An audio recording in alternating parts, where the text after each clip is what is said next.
তিনি অতি দয়ালু। মানুষের উপরে আল্লাহ পাক অনেক দয়া করেছেন, যা জীবনে কোনোদিন শেষ করতে পারবো না। যে জিনিসটা আল্লাহর কাছে চাওয়া হয়েছিল তার থেকে আল্লাহ বেশি দিয়েছেন। যেটা আমি পাওয়ার যোগ্য নয়,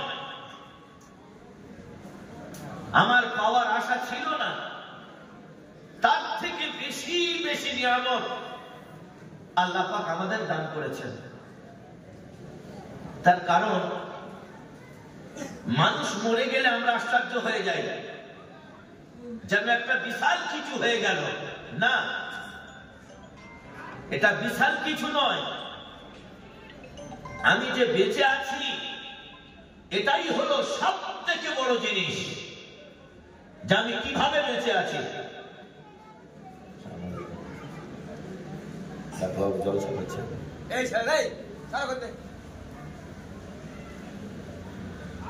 আমরা যে বেঁচে আছি এটাই হলো সব থেকে বড় নিয়ামত।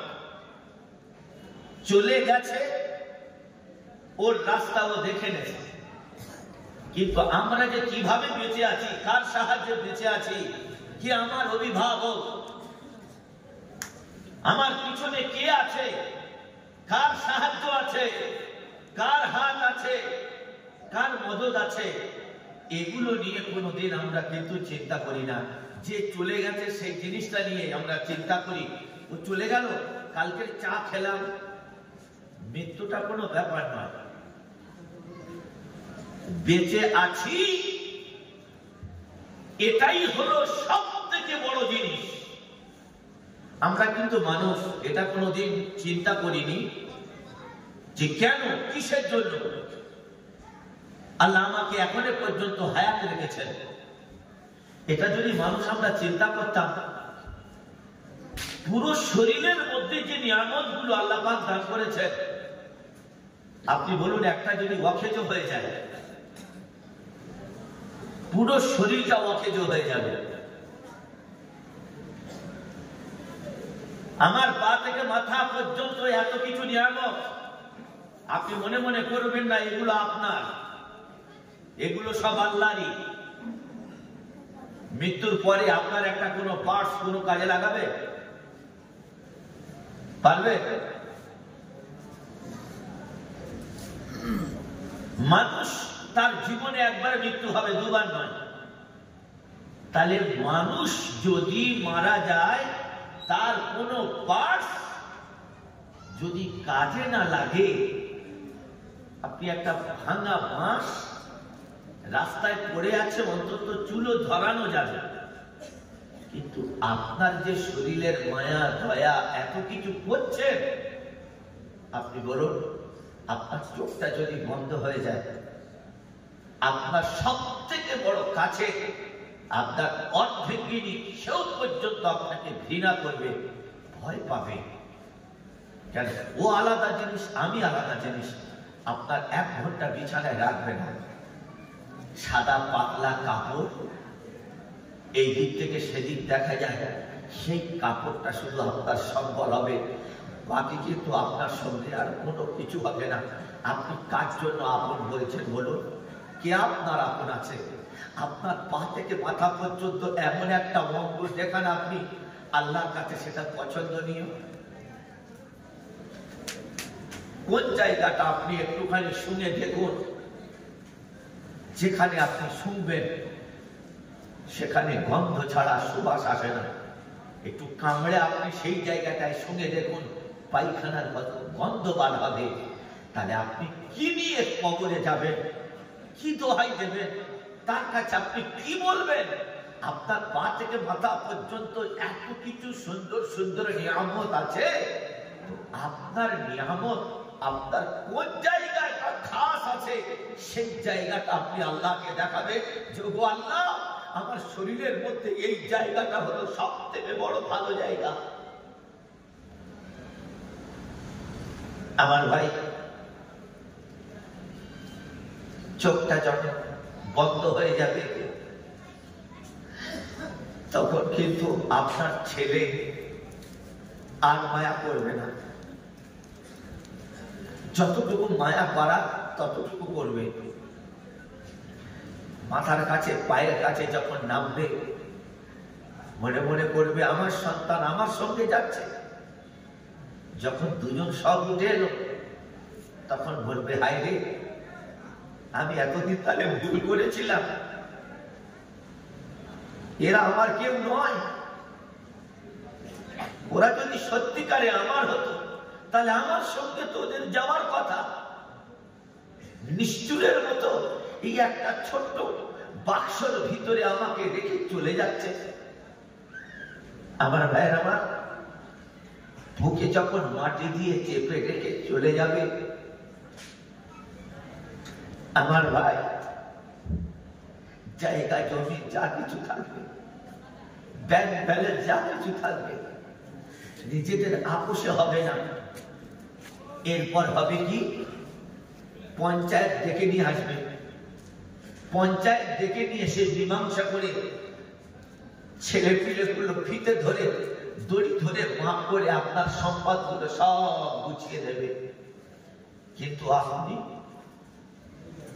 কাদের জন্য মিথ্যে মামলায় সাক্ষী দিয়েছেন? কাদের জন্য এত বিপ্লব করেছিলেন?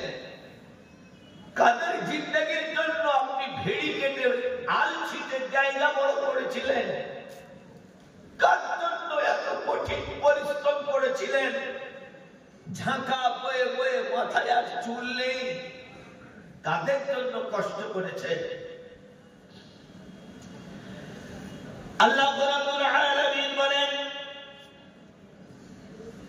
এরপর তুমি বলো তোমার নিজের বলে কোনো জিনিস এই দুনিয়ায় নেই। তোমার পা থেকে মাথা পর্যন্ত যা কিছু আছে আমার দেয়া নিয়ামত। তবে তুমি মারা যাবার পর তোমার দেহ কোনোদিন কোনো জায়গায় কাজে আসবে না। আল্লাহ রাব্বুল আলামিন বলেন, আল ইয়াওমা নাখতিমু আলা আফওয়াহিহিম ওয়া তুকাল্লিমুনা আইদিহিম ওয়া তাশহাদু আরজুলুহুম বিমা কানু ইয়াকসিবুন। আল্লাহ পাক বলেন, বান্দা তোমার হাত, তোমার পা, তোমার চোখ, তোমার যা কিছু আমি নিয়ামত তোমার শরীরের মধ্যে দিয়েছি, এগুলো সব বেকার। এগুলো বরং তোমার বিরুদ্ধে আল্লাহর কাঠগড়ায় সাক্ষী দেবে। আমার বলে কোনো জিনিস নেই, তোমার শরীর তোমার নয়। আল্লাহ রাব্বুল আলামিন বলেন, হে দুনিয়ার মানুষ, তুমি মূল্যায়ন করো, সমীক্ষা করো। আমি আল্লাহ রাব্বুল আলামিন তোমার শরীর কত লম্বা, কত টাকা দামের জামা কাপড় পরে আছো, কত বড় বিল্ডিং করেছো, বালাখানা করেছো, তোমার স্ত্রী কত সুন্দর, এসব কাছে আমার কাছে কোনো জিনিস নয়। আমি আল্লাহ রাব্বুল আলামিন জিজ্ঞাসা করব, আইয়ুকুম আহসানু আমালা। তোমার প্রতিপালক, তোমার প্রতিপালক, তোমার রবের সন্তুষ্টির জন্য তুমি আমার কাছে কি এনেছো দেখাও। আল্লাহ রাব্বুল আলামিন বলেন, আল্লাযী খালাকাল মাউতা ওয়াল হায়াতা লিয়াবলুয়াকুম আইয়ুকুম আহসানু আমালা। আমি তো তোমার মানুষ তৈরি করেছি, আমি তোমার গরু তৈরি করি নেই, অন্য কোন প্রাণী তোমাকে তৈরি করে নেই। মানুষের মতো মানুষ আমি আল্লাহ তোমাকে তৈরি করেছি। তৈরি করার পর এত সুন্দর মানুষ আমি তৈরি করেছি। লাকাদ খালাকনাল ইনসানা ফি আহসানি তাকবীর। সারা পৃথিবী যা কিছু মখলুক তৈরি করেছি সব থেকে তোমাকে সৌন্দর্য করেছি। যদি বলা যাবে সুবহানাল্লাহ। আল্লাহ রাব্বুল আলামিন বলেন, এরপর আমি আল্লাহ তোমার মৃত্যু দেব।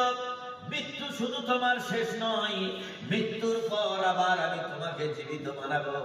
জীবিত বানানোর পর তোমার কাছে অন্য কোনো জিনিস আমি দেখতে চাই না। আমি শুধু চাই, বলো তোমার জীবনে কতটুকু সততা, মানবতা, আমার জন্য তুমি কতটুকু ইবাদত করেছো আমার জন্য। আল্লাহ রাব্বুল আলামিন বলেন, আল্লাযী খালাকাল মাউতা ওয়াল হায়াতা লিয়াবলুয়াকুম রাব্বাকুম আইয়ুকুম আহসানু আমালা। আমি দেখবো না তোমার জায়গা, দেখবো না তোমার জমি, দেখবো না তোমার পৃথিবীর অন্য কোন জিনিস, আমি শুধু দেখবো 83 বছর 100 বছরের জিন্দেগি তোমার প্রতিপালক তোমার রবের সন্তুষ্টির জন্য কি এনেছো। আল্লাহ রাব্বুল আলামিন বলেন, কিসের মায়া তুমি করো, তোমার দেহের দিকে তুমি লক্ষ্য করো। আমি আল্লাহ রাব্বুল আলামিন তোমাকে যখন নিষ্ঠুরের মতো কবরে ঢেকে রেখে আসবেন, 3 দিন পর তোমার মাথার লোমগুলো পড়ে যাবে, দেহের মধ্যে যত লোম আছে সব পড়ে যাবে। তার 3 দিন পর যত তোমার নখ আছে সব পড়ে যাবে। তার 3 দিন পর নাকের ভিতর থেকে পোকা ঢুকবে, গাল দিয়ে বার হবে, তাড়ানোর কোনো ক্ষমতা থাকবে না। আল্লাহ রাব্বুল আলামিন বলেন, তার 6 মাস পর বিশাল বড় বৃষ্টি আসবে।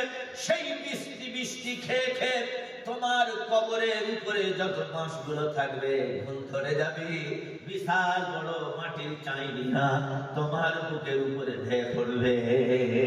আল্লাহ রাব্বুল আলামিন বলেন, এরপর তুমি চিন্তা করে দেখো, মূল্যায়ন করে তুমি দেখো, আমার আল্লাহ কেন আমাকে মানুষ তৈরি করেছে। আফা হাসিবতুম আন্নামা খালাকনাকুম আবাসাও ওয়া আন্নাকুম ইলাইনা লা তুরজাউন। বলো, কিসের জন্য তোমাকে মানুষ করেছি?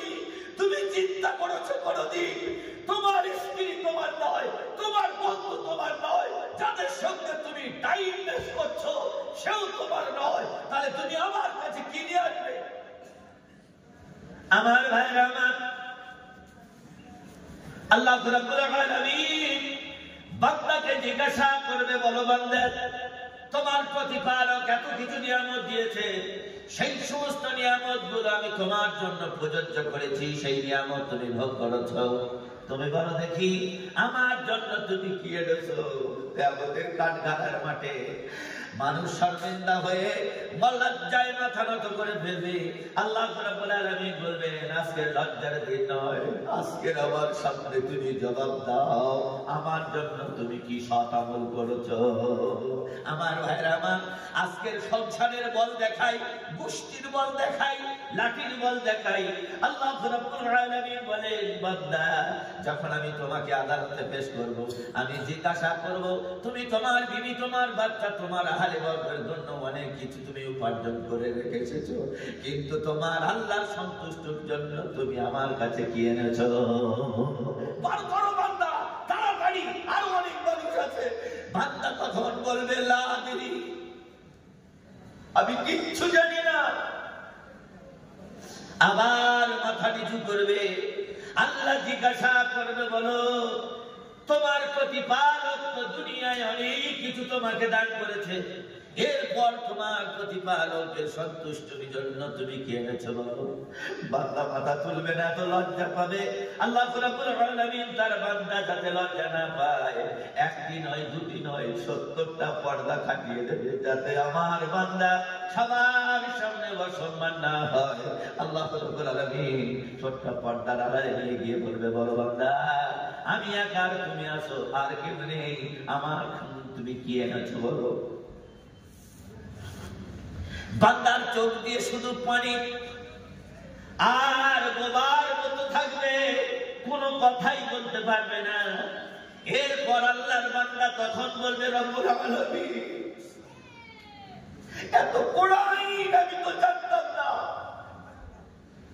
এত বড় ভয়ানক শান্তি তোমার কাঠগড়া, তোমার আদালত এত বড় ভয়ানক আমি জানতাম না।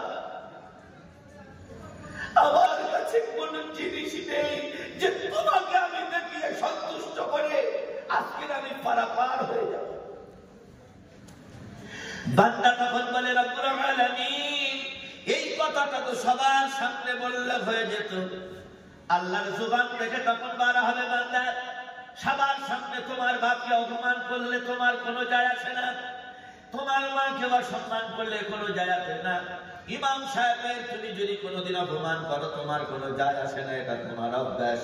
কিন্তু তোমার প্রতিপালক, তোমার রব, জীবনে কোনোদিন তার বান্দার কোনোদিন লজ্জা দিতে পারে না। লজ্জা না পাও, এই জন্য তোমার জন্য 70টা পর্দা খাটিয়েছি। বলো বান্দা, এখন তুমি আমার জন্য কি এনেছো? আমার ভাইরা আমার, মনে মনে করি আমি ছাড় পেয়ে যাব। আল্লাহর জাতের কসম, আল্লাহ রাব্বুল আলামিন বলেন, মা ইয়ালফিজু মিন কাওলিন ইল্লা লাদাইহি রাকীবুন আতীদ। মানুষ, তোমার কৃতকর্ম যা কিছু তুমি করছো সব কিছু আল্লাহর কাছে রেকর্ড চলছে। তুমি মনে মনে করো না 500 বছর আগে কি অন্যায় করেছি, 500 বছর আগে কি জুলুম করেছি, অনাচার করেছি, স্ত্রীর উপরে কত কঠোর নির্যাতন দিয়েছি, আল্লাহ পাক দেখতে পাচ্ছে না। আল্লাহ রাব্বুল আলামিন বলে, বান্দা, তোমার কৃতকর্ম যা কিছু তুমি করো সব কিছু আমার কাছে রেকর্ড হয়ে থাকে। একটাও তুমি মিথ্যা কথা বলতে পারবে না, কোনদিন তুমি পারবে না মিথ্যা কথা বলে। আমার ভাইয়েরা আমার, আল্লাহ রাব্বুল আলামিন আবার জিজ্ঞাসা করছেন, বলো বান্দা, এখন তোমার উপায় কি হবে? আরো তোমার অনেক বান্দা আছে, তাদের তো হিসাব শুরু হবে। বান্দা কাঁদবে আর বলবে, রব্বুল আলামিন, আমার শরীরের মধ্যে এমন কোন জিনিস নাই যে আমি তাই দিয়ে তোমার সন্তুষ্টি করব। তবে কুরানি মসজিদে জলসা হয়েছিল, বসেছিলাম, আর আব্দুল আলম সাহেব এসে বলেছিল, আর রহমান আমার আল্লাহর দয়ার কাছে, আমার প্রতিপালক দয়ার কাছে এই রকম দয়ার কারণ নেই। এখন আমি তোমার কাছে শুধু তোমার দয়ার ভিক্ষা চাই, আর আমার কাছে কোনো সম্বল নাই। আল্লাহ বলে, আমার ইজ্জতের কসম, আমার জাতের কসম, বান্দা যখন বলেছিস আমার দয়া আছে, আমার দয়া থেকে তোর মতো মানুষকে জান্নাতের আটটি দরজা আমি আল্লাহ খুলে দিয়েছি। যদি বলা যাবে সুবহানাল্লাহ, নারায়ে তাকবীর, আরো জোরে বলা যাবে নারায়ে তাকবীর। আল্লাহ তার বান্দার এত ভালোবাসে, এত অন্যায় করার পর সেই আল্লাহ ক্ষমা করে। আজকের মানুষ নিজের ভাইকে ছাড়ে না, নিজের মাকে ছাড়ে না, নিজের দাদাকেও ছাড়ে না, পাড়ার মুরব্বীদের ছাড়ে না। আল্লাহ পাক বলছেন, বান্দা, এটা আমার অভ্যাস নয়। আমি আল্লাহ পাক আমার বান্দাকে ক্ষমা করি যত গুনাহ করুক। আল্লাহ রাব্বুল আলামিন বলেন, আমার বান্দা যত চুরি করে, যা কিছু করে না কেন, আমি তাদের মর্যাদা, তাদের সম্মান আমি আল্লাহ পাক কোরআন পাকেও দিয়েছি। আল্লাহ রাব্বুল আলামিন বলেন, বান্দা, মানুষ যখন অন্যায় করার পর অনুশোচনা অনুতপ্ত হয়, এর নাম হলো তাওবা। আল্লাহ রাব্বুল আলামিন বলেন, আত-তাইবুনাল আবিদুনাল হামিদুনাস সাইহুন। কোরআন রেকর্ড করে রেখেছে, মানুষের জীবনে যদি মহামারী অন্যায়, যদি সবথেকে বড় গুনাহ হয়, খবরদার, মাহরুম হবে না। ধৈর্যের সঙ্গে তুমি তওবা করো, নামাজের মাধ্যমে চলে এসো। আল্লাহ রাব্বুল আলামিন বলেন, আত-তাইবুন, এমন তুমি নামাজে তওবা করো, হামিদুনাস সাজিদুন, তুমি রুকুই গিয়ে আল্লাহর কাছে বলো, সেজদায় গিয়ে তুমি বলো। আল্লাহ রাব্বুল আলামিন বলেন, 80 বছরের পাকা ঝুনো কাফের যদি গুনাহ করার পর অনুতপ্ত হয়, আমার কাছে তওবা করে, আল্লাহ রাব্বুল আলামিন বলেন, বান্দা, যেমন গরুর দুধ দেওয়ার পর দ্বিতীয়বার আর গরুর মধ্যে প্রবেশ করানো অসম্ভব, আমার বান্দা যখন খালেস নিয়েতে নামাজে তওবা করে, আমার বান্দা যত বড় গুনাহ করুক না কেন, আমার বান্দার জিন্দেগীর সমস্ত গুনাহ আমি আল্লাহ মাফ করে দিয়ে থাকি। যদি বলা যাবে না সুবহানাল্লাহ। আল্লাহ রাব্বুল আলামিন বলেন, কুনতুম খায়রা উম্মাতিন উখরিজাত লিন-নাসি তা'মুরুনা বিল মা'রুফ। আল্লাহ রাব্বুল আলামিন বলেন, নৈরাশ হয় না, ভীতি হয় না, খবরদার, তওবা করার জন্য তুমি তৈরি হয়ে থাকো। অন্যায় তো হয়ে যেতে পারে, গুনাহ তো হয়ে যেতে পারে। আল্লাহ রাব্বুল আলামিন বলেন, আমার বান্দা যত গুনাহ করুক, আমার কাছে যদি তওবা করে, আমি আল্লাহ পাক আমার বান্দার সমস্ত তওবা আমার কাছে কবুল হয়। সুতরাং শ্রেষ্ঠ নবীর উম্মত, শ্রেষ্ঠ নবী মুহাম্মদুর রাসূলুল্লাহ সাল্লাল্লাহু আলাইহি ওয়াসাল্লামের উম্মত করে তোমাদেরকে দুনিয়ায় আমি রেখে দিয়েছি। অন্যান্য নবী যদি একটা নেকি করে একটা নেকি লেখা হয়, আর তুমি যদি একটা নেকি করো, তার কারণ নূর আলম সাহেব আমাদের ফ্যাসিলিটি এতটুকু কেন? আল্লাহ রাব্বুল আলামিন বলবেন, বান্দা তোমরা কোনদিন নবীর দেখোনি, তোমরা কোনদিন জান্নাত জাহান্নাম দেখোনি, পৃথিবীর কোন জিনিস তুমি দেখোনি। আল্লাহ রাব্বুল আলামিন বলেন, কুনতুম খায়রা উম্মাতিন উখরিজাত লিন-নাসি তা'মুরুনা বিল মা'রুফ। তোমরাই হলো সর্বশ্রেষ্ঠ, তোমরা হলো সেই জাতি মুহাম্মদুর রাসূলুল্লাহ সাল্লাল্লাহু আলাইহি ওয়াসাল্লামের উম্মত। নবীরা জান্নাতের জন্য সারা অপেক্ষা করবে। আয় আল্লাহ, এক একটা নবীর অতিবাহিত কত 950 বছর, এইরকম হিসাবে হিসাবে এক একটা করে নবী এসেছে। সমস্ত নবীরা জান্নাত যাওয়ার জন্য অপেক্ষা করবে। আল্লাহ রাব্বুল আলামিন বলবেন, অতক্ষণ পর্যন্ত তোমাদের জান্নাতে দেব না যতক্ষণ না পর্যন্ত বিশ্ব নবী মুহাম্মদুর রাসূলুল্লাহ সাল্লাল্লাহু আলাইহি ওয়াসাল্লামের উম্মত আগে না জান্নাতে যাবে। একটা নবী আগে কোনদিন জান্নাতে যাবে না। যদি বলা যাবে না সুবহানাল্লাহ, নারায়ে তাকবীর, আর চিল্লা বলে নারায়ে তাকবীর। এই উম্মতের ফ্যাসিলিটি আল্লাহ পাক কোরআন পাকে স্বয়ং নিজে বলেছে।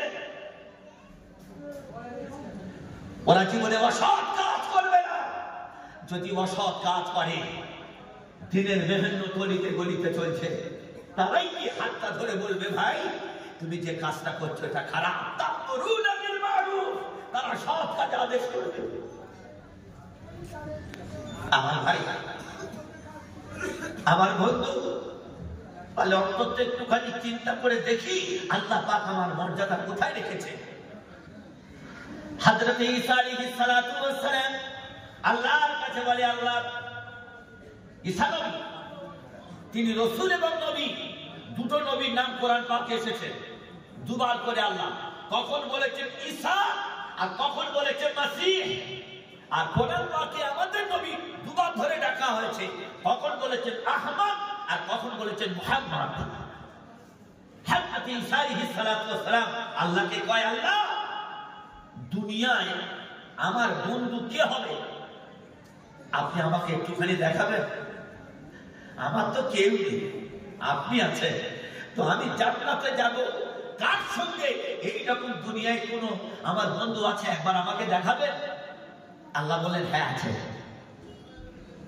তা বলছে কোথায়? অন্তত দুনিয়া একবার তার সঙ্গে মোলাকাত করি, দেখি সেই মানুষটা কত ধরনের বড়, কিরকম মানুষ, আমি একবার তাকে দেখতে চাই। আমার ভাইয়েরা, আমার হযরত